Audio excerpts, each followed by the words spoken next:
Well, hello and welcome one more time to another continuation of this reading of Bob Proctor's book, You Were Born Rich.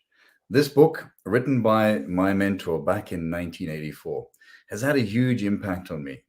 And I've decided to do this public reading, and it's going to be like half a chapter at a time. We've already concluded the first three chapters.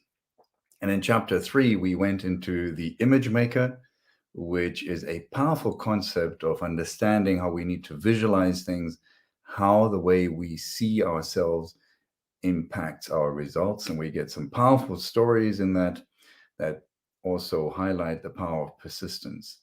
Now, this book is available for free. If you want to get a copy of it and follow through, I'll be reading this twice a week, generally on Tuesdays and Fridays, unless something comes up.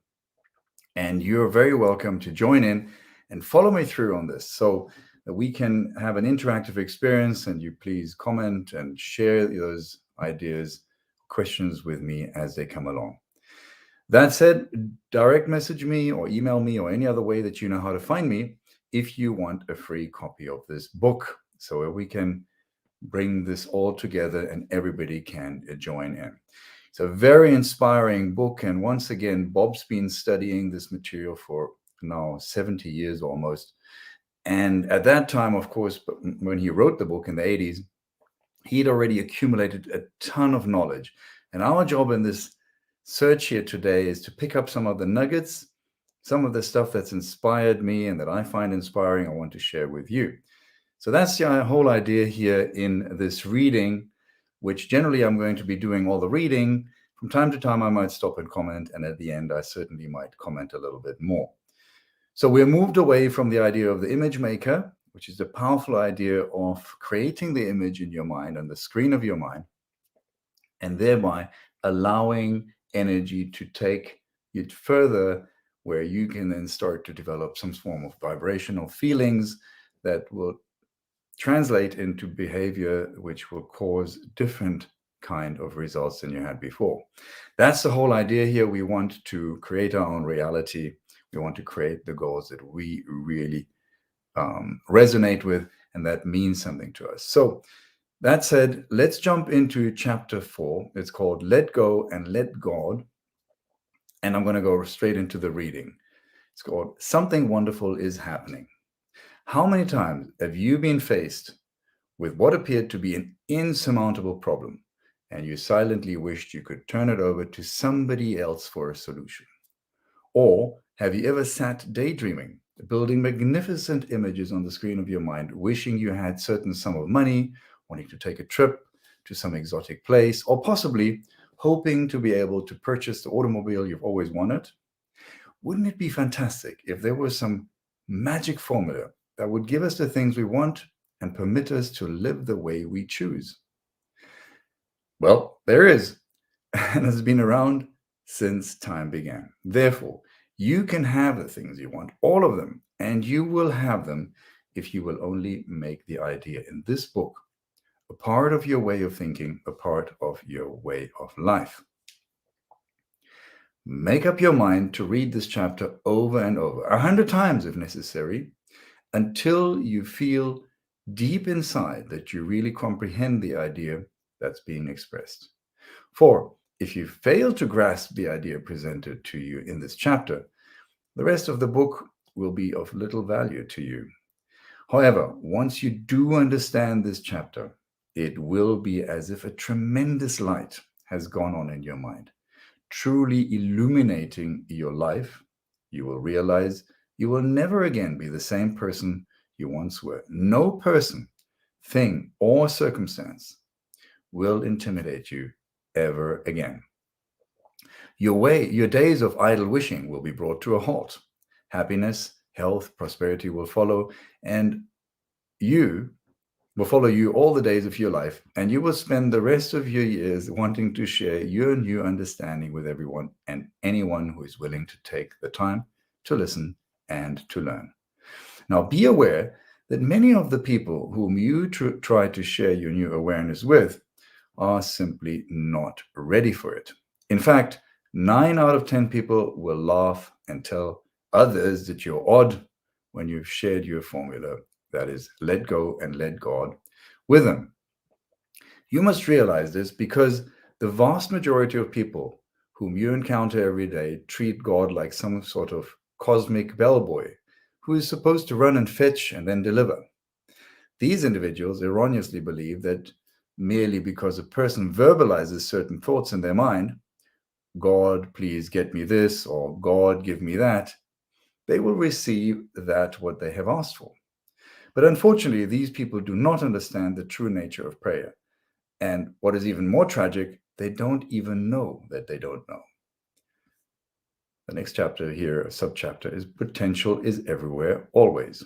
Understand this. Everything you see in this universe, yourself included, is nothing but the expression of an infinite power. This power is forever flowing into and through you. Scientists will tell you that everything is energy. I choose to say that everything is spirit. For centuries, there's been a select group of people who are the real thinkers. These individuals have always known there is a power which permeates, penetrates, and fills the interspaces of the cosmos, and that everything you see around you is an expression of that power. The power operates in a very precise manner, which is generally called law. In other words, everything comes from one source, and that source power always flows and works to and through the individual, which is you. Stated slightly differently, the image that you've formed can only come to you on the physical plane of life, which is your results, in one way, and that is by law and through faith.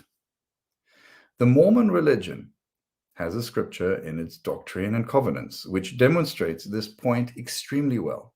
And although I'm not a Mormon myself, I have grown to love these lines. Quote, there is a law irrevocably decreed in heaven before the foundations of this world upon which all blessings are predicated.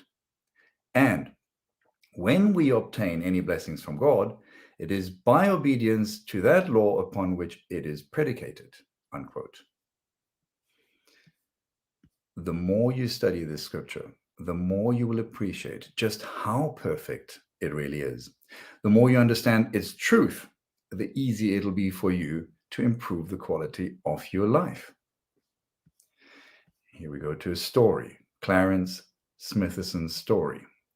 A number of years ago, when I was working in Chicago, Illinois, I became close friends with a man by the name of Clarence Smithson.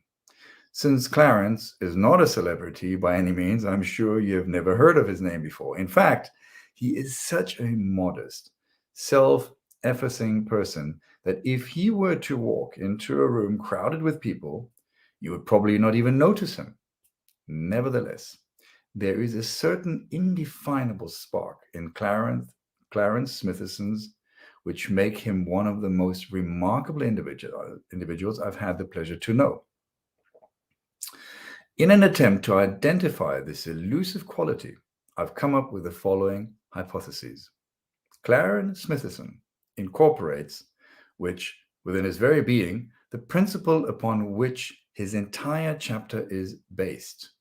Namely, if a person will let go and let God, i.e., have faith that whatever must happen for him to achieve his goal will indeed occur, all things become possible. So one day, I confronted Clarence and asked him to share with me his view of faith and more specifically his explanation of why he personally seemed to possess such a cornucopia of important attribute. True to this nature, he explained to me that he had not developed a complicated philosophy with respect to the subject. He said everything he believed about faith could be summarized in a simple definition. And it was this definition which gave him the strength he needed to endure trials and tribulations in his own life. So faith, he said, is the ability to see the invisible and believe in the incredible. And that is what enables believers to receive what the masses think is impossible. That's such a beautiful statement. I have fallen in love with this particular definition and have shared it with countless numbers of people since Clarence first shared it with me. Now, using a slightly different vocabulary, I would make the observation. If you can show me a person who achieves great things, I can show you a person who has great faith in his God-given ability to achieve what he images.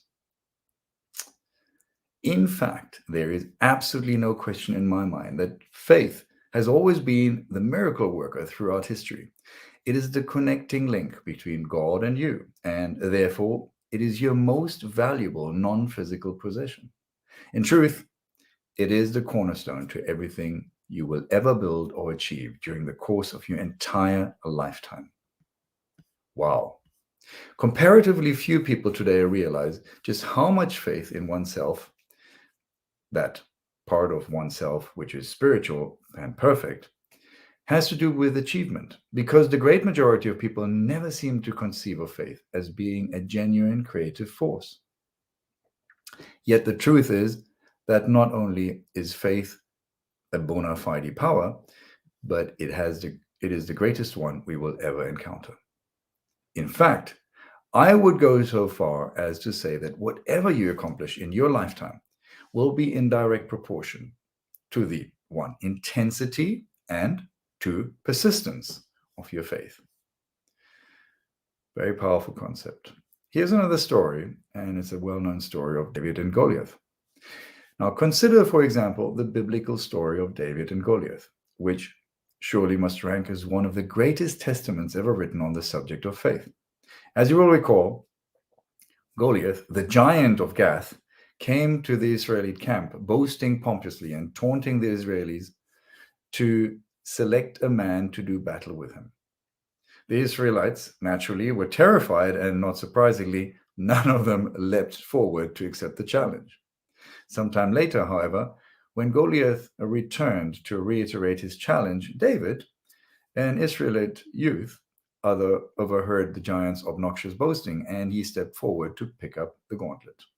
Finally, after much pleading before his elders for the dubious honor of facing Goliath in battle, the youth was accorded the great privilege of going forth to do battle.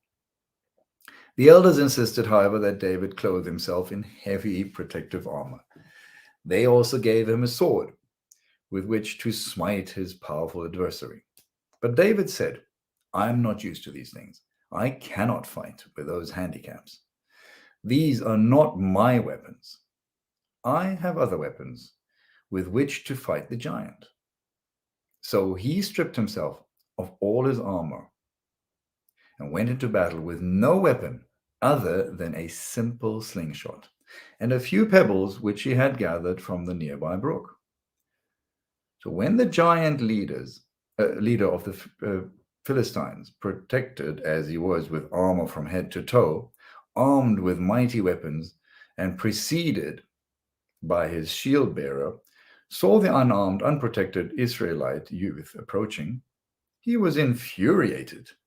He said to David, "Come to me, and I'll give thy flesh unto the fowls of the air and to the beasts of the field."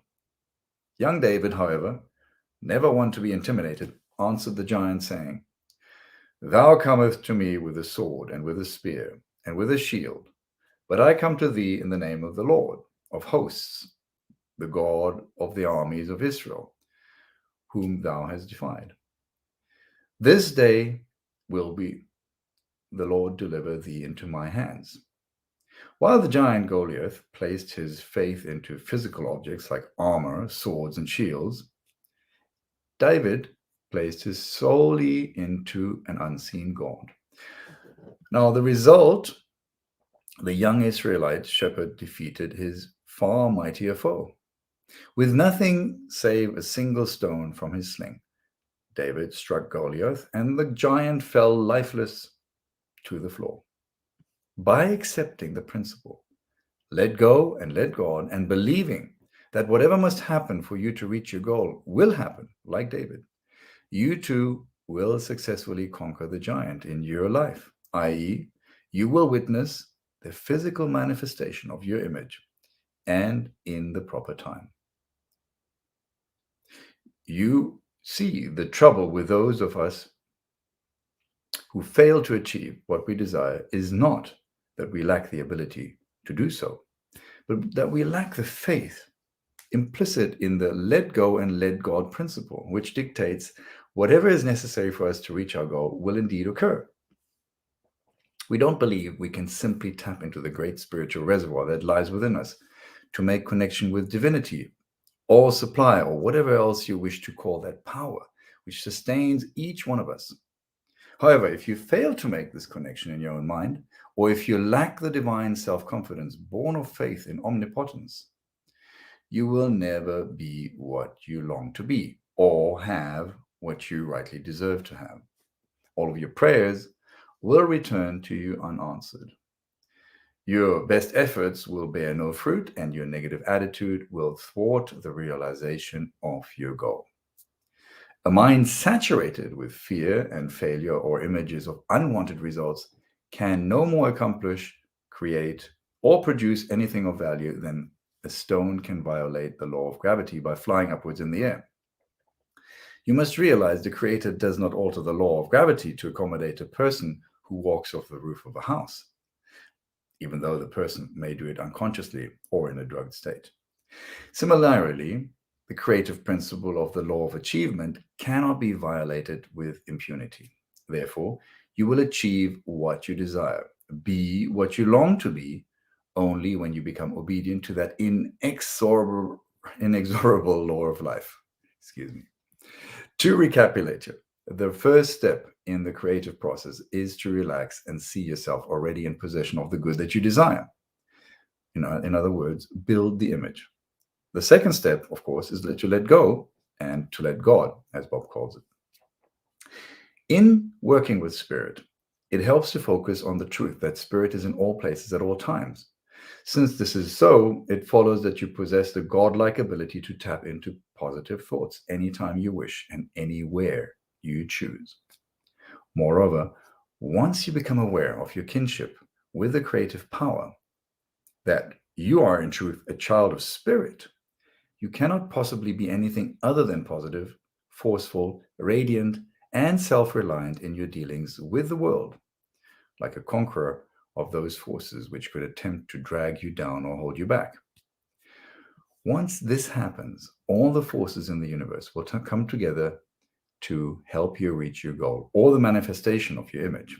Finally, gaining the understanding that you are made in the image of the creator of the universe, you are a living part of eternal spirit, will ultimately transform the results that you're achieving in your life every day. Another thing you should know about spirit is that it is a power which is forever flowing into and through you. We also call this power thought. But the spirit, as spirit or thought flows into you, you choose the image you will then form. Experiment for yourself. Sit back, relax, and then become fully aware of this great creative capacity. You can actually form one image or picture after another on the screen of your mind, images of things which already exist physically, like your car, your home, your place of business, or images of things that do not yet exist, such as your short-term or long-term goals. But the point I want to impress upon you is that although spirit is the very essence of your being, it will never move into form or into an image without your assistance. So, those people who sit back and do nothing, saying, "Oh, God will look after me," are just fooling themselves. For since it is true that God helps only those who first help themselves, it follows that you must always do your part to start the creative process in motion. You must always build the image and know in your heart the image will materialize. So you must come to look upon God as being a great unseen provider who inhabits every fiber of your being. And you must also understand that the instant you form the image in your mind, God will go to work in God's perfect way and move you into an entirely new vibration, i.e., you will begin to feel different. So always remember, the new feeling coming over us is really God at work. And although you may sometimes express your elations by saying you feel enthusiastic, remember that the word enthusiasm is just a derivation from an early Greek word, en theos, meaning in God. Your enthusiastic attitude will in turn cause your actions to change and you will start behaving differently. Moreover, not only will you begin to act differently yourself, but because of your new vibration you're in, you will begin to gravitate towards and to attract to you other like minded people. Strange and wonderful things will happen or begin to happen to you, and with such regularity that you will be at a loss to explain or even to comprehend what is going on. So don't even attempt.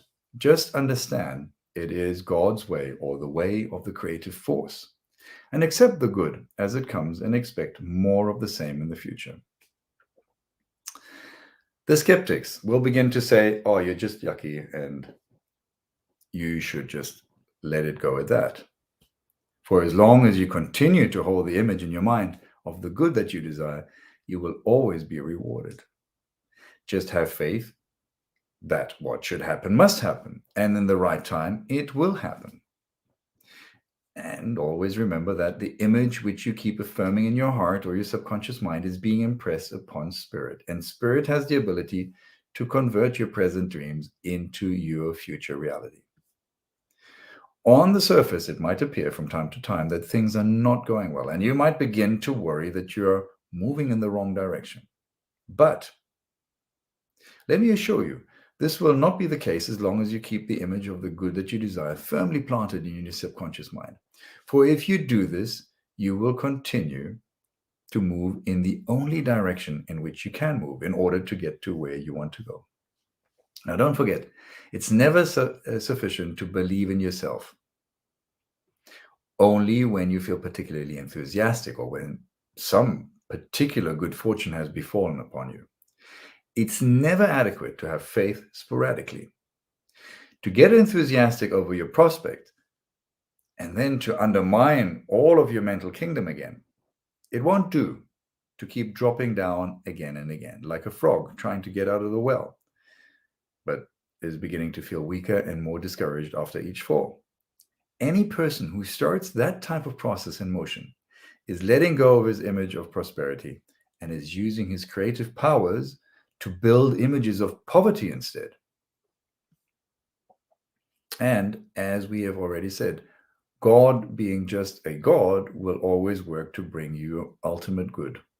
But always bear in mind, it is your innermost thoughts and images that you're requesting, not the words to which you might only be paying lip service. Therefore, make it a habit to begin each and every day with a declaration of faith in yourself, created after God's image, and in his power, whatever you choose to call it.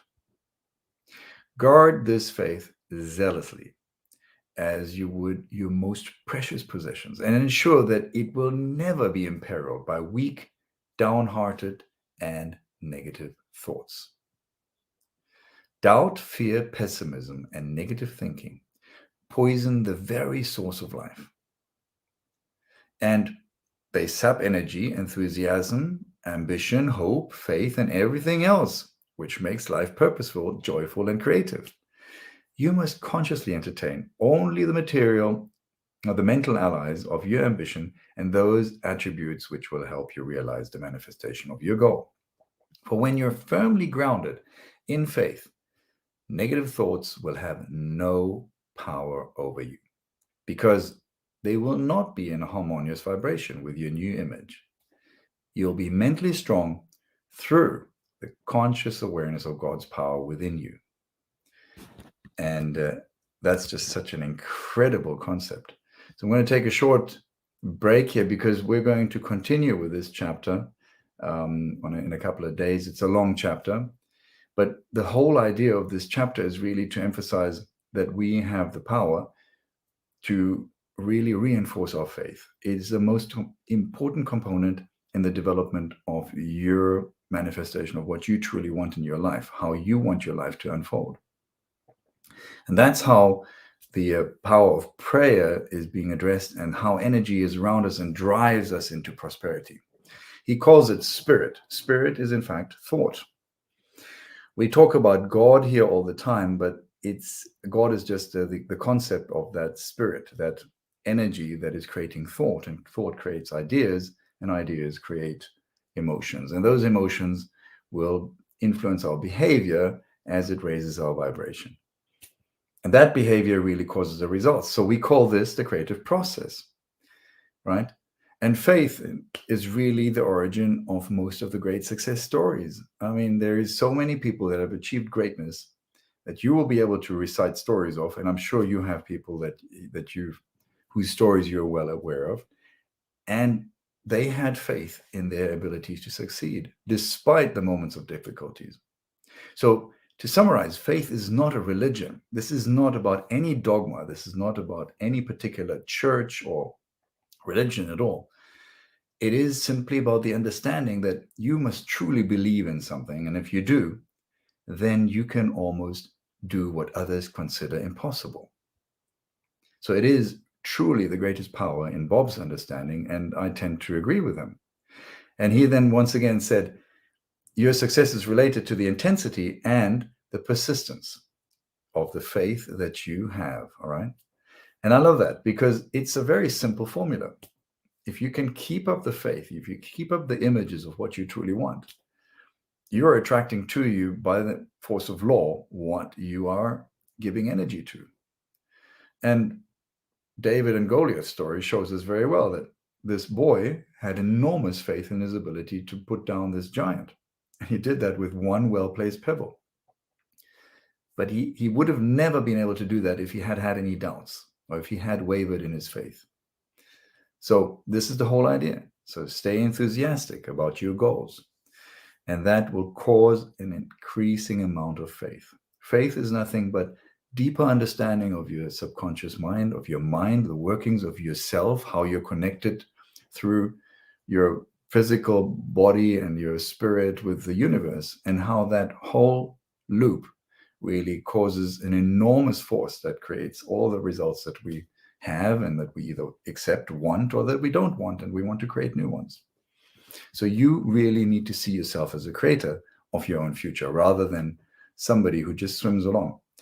It appears that 97% of the people are just following others, completely blind and unaware of where they're heading, just what we call a mass consciousness. But you have additional power. If you understand that you have the creative force within you, that you can create the images, develop faith, anything becomes possible. So there is that declaration that we're going to be looking at next time when we go into the second half of this chapter. And once again, I want to remind you that, I can't see who you are. If you're commenting, I see some comments here, but I can, unfortunately, on this software not see who you are. So my apologies if I can't engage with you by name. But I'm happy that you're here and that you're following through. So if you have any questions, just type them in quickly or join me again on the next time that we meet, which is likely to be on Friday, where I'm going to continue with chapter 4, where we go into a declaration and more affirmations that we can use in order to develop more faith. And it teaches us also to go further into our intuition. It's a really beautiful chapter. Personally, I just want to say that for the record, I am not a religious person in any way whatsoever. I have absolutely no religion that I follow. I'm not interested in the dogmas of any churches or religion, but I do fully buy into the idea of spirit, because the energy source that drives all our results has to be somewhere. And it is that universal power that we need to tap into, because it is there. Using it to our advantage gives us a huge edge. Following along with everybody else and accepting outer reality as something coming from the outside that we have no influence upon makes us victims. I'd rather feel that we have some control over my life. So if you're interested in having that control over your life, if you want to empower yourself, if you want to give yourself a chance to create your own future, then continue following me here as we go through this book. It's 10 chapters in all. And if you want to know about what I do, I'm a Proctor Gallagher Institute consultant. And you'll find a website at platinum-mind.com, where you'll read more about me and the program that I use on clients and people who are interested in developing their lives further. So on that note, have a great week, and thank you for being here with me today. I look forward to seeing you again soon on another one of those readings. Have a wonderful day. Bye now.